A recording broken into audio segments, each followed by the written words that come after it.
داغي وضاحت فرمایل چې د الله محبوب پیغمبر چې څه تقسیمې د الله رب العالمین په حکم باندې تقسیمې د ځان نه تقسیم نشي کولی او بیا د صدقات او د زکات او د تقسیم چې کوم مصارف دي هغه ذکر شو چې هغه فقرا دي مساکین دي او کارکنان او عمله د بیت المال او هغه خلک چې کوم اسس مسلمان شوي مؤلفه القلوب چې چاته وي او دغه شانتي د صدقو په ذریعہ باندې غلامان آزادول قرضدارانو قرضې ادا کول او دغه شانتي د جهاد فی سبیل الله د پاره او د دینی تعلیم او تعلم د پاره دا صرف کول او مسافرو د پاره دا هغه مصارف د زکات او د صدقات اوس دې زینا بیا الله جل شانه دوباره د منافقینو د چکم سازشونو او دغه شانتي دا غوي اظهار ثانیو نبی صلی الله علیه وسلم ته تکلیف ورکول او دغه ذکر فرمایي دي منافقینو به داسې خبرې کولې چې داغي په ذریعہ باندې جناب رسول الله صلی الله علیه وسلم تبا د زړه دک او تکلیف ورسېدو او چې کله د زړه دک او تکلیف ورسېدو جناب رسول الله صلی الله علیه وسلم مخامخ دوی ته جواب نه ورکو د شرم د وجنا د حیا د وجنا او د هغه اخلاق عظیمه هغه اخلاق حسنه د هغې د وجنه د الله محبوب پیغمبر دی منافقینو ته مخامخ به جواب نه ورکو ځکه چې کوم سلیم الفطرت او شریف الطبع انسان وي هغه چرې هم چې دی یو کس ته فورا تلخ جواب نه ورکوي خپل زړه باندې هغه دک درد او خفګان هغه برداشت کوي خو فورا چاته تلخ جواب نه ورکوي د الله محبوب پیغمبر چونکې د خلقو د پاره حریص علیکم بالمؤمنین رؤوف الرحیم ډیر زیات نرم دل او رحم کوونکیو الله رب کائنات په خپل قدرت کامله سره دی نرم ګرځولیو فبما رحمت من الله لنت له زما محبوب پیغمبر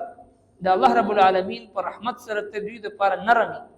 ولو كنت فظا غليظ القلب لانفضوا من حولك کچری تصخ مزاج وي ترش تندي ولا وي نو دا صحابه چې تا نه د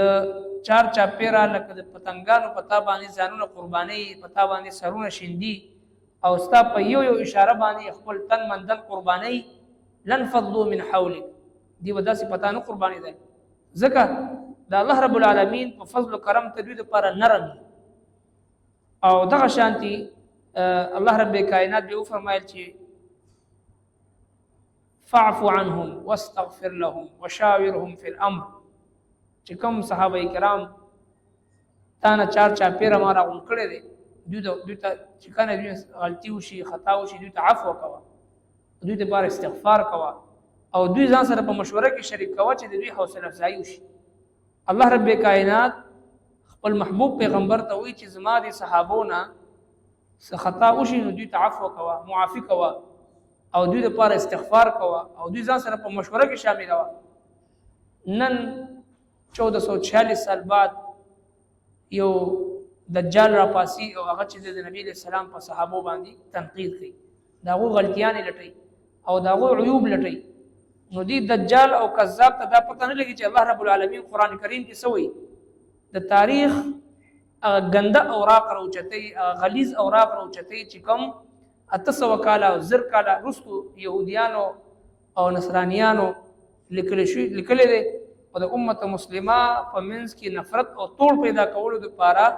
امت مسلمه د ایمانی دولت نه محروم کولو د پاره چې کوم هغه کتابونه مرتب کړي د تاریخ چې کوم غلیظ اوراق مرتب کړي دي هغه مخ ته کیږي د نبی صلی الله علیه وسلم په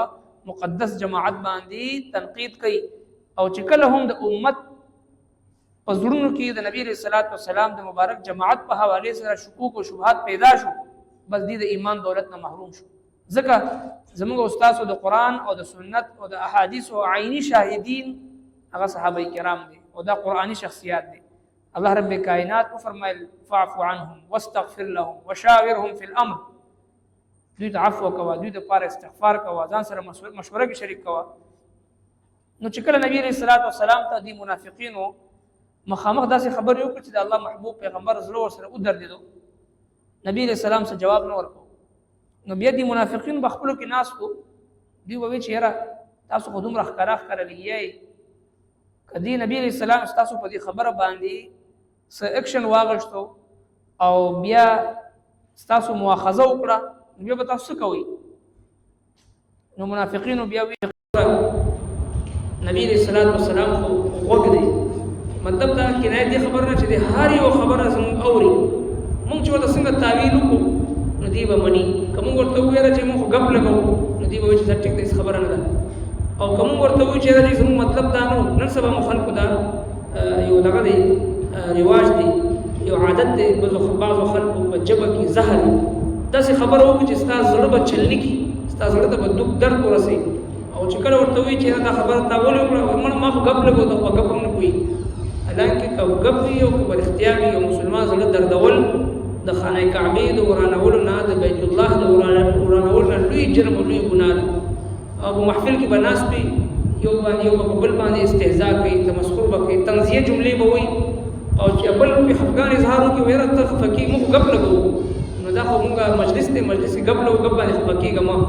حالانکه که ګپ یې که سیریس وي، مسلمان زړه دردول، تکلیف ورکول، هغه چې دې وخت کې بس سړی بعض اوقات سوچ کوي چې یاره په مجالسو ته لاړ نه شي ښه دی، ځکه په مجلس کې یو کس به داسې خبر وکړي چې هغه ستا زړه چې دی هغه چلني کړي، په زړه باندې به زخمونه ولګي، او بیا ټوله شپه سړی هغه الفاظو باندې غور او فکر کوي، هغه الفاظ د انسان زړه خوري، دومره زهريلي الفاظ وي. نو لهذا ځکه وایي چې جراحات السنان لها الاتيام ولا يلتاق ما جرح اللسان، د تورې زخم هغه ښه کېږي، خو د ژبې په ذریعه باندې چې د چا په زړه باندې زخم ولګولی شي هغه نه ښه کېږي. د ژبې زخم هغه ښه کېدل د هغې نشته دی، هغه انسان د دنیا نه رخصت شي، مړم شي، خو د ژبې زخم دا په زړه باندې تر تازه پاتې کېږي، همیشه دا را تازه کېږي. نو منافقینو به بیا وایي چې نبي علیه الصلاۃ والسلام خو وږ دی، هر چا ته غوږ دی، هر چا خبره اوري، موږ ورته وویله چې موږ خو ګپ لګوو نو وبه مني، یا به موږ ورته وویل چې زموږ دا مطلب نه و، زموږ بل مطلب و، نو بیا به موږ مني. نبي علیه الصلاۃ والسلام خو هر چا ته غوږ دی، اوري. الله رب کائنات فرمایي چې قل ته ورته ووایه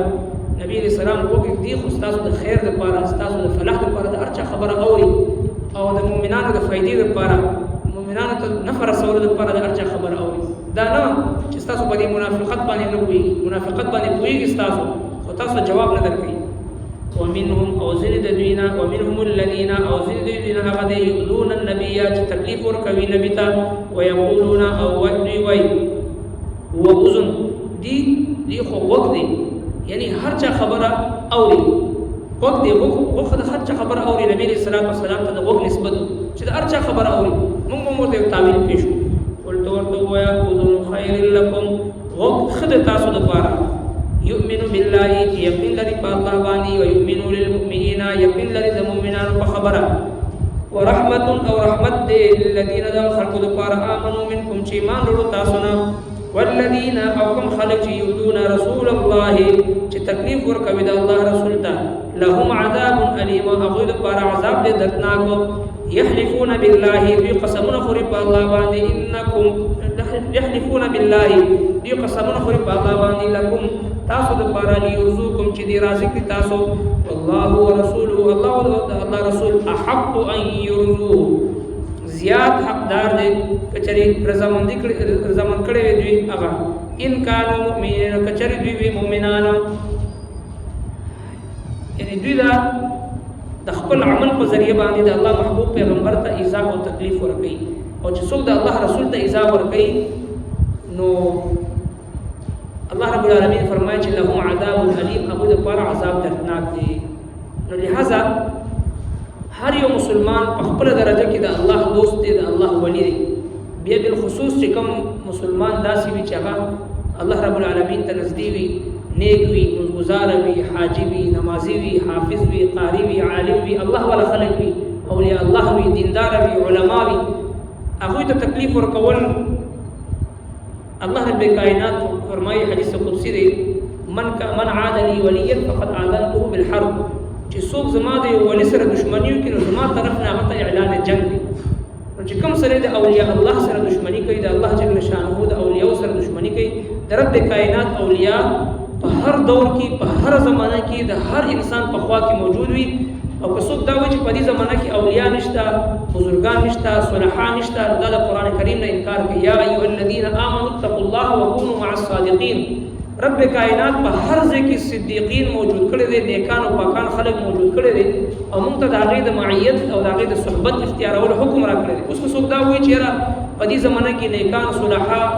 او اتقیا او ازکیا او پاکان خلک نشته، حقیقتا دا سړی د قرآن کریم نه انکار کوي. په هر ځای کې، په هر زمانه کې، په هر دور کې وافر مقدار سره اولیاء الله موجود وي. رب کائنات فرمایي چې کونوا مع الصادقین، د دغه رښتینې خلکو معیت او صحبت او مجلس او ملګرتیا تاسو اختیار کړئ. نو دوی ته بیا تکلیف ورکول، هغوی ته ایذا ورکول، هغوی ته د هغوی زړه دردول، هغه د الله رب کائنات سره دشمني کول دی. من عاد لي ولیا فقد آذنته بالحرب. لہذا نبی علیہ الصلوۃ والسلام ته څوک تکلیف ورکوي، اولیاء ته څوک تکلیف ورکوي، نو هغوی دپاره عذاب علیم، دردناک عذاب دی. ربنا تقبل منا انك انت السميع العليم وتب علينا انك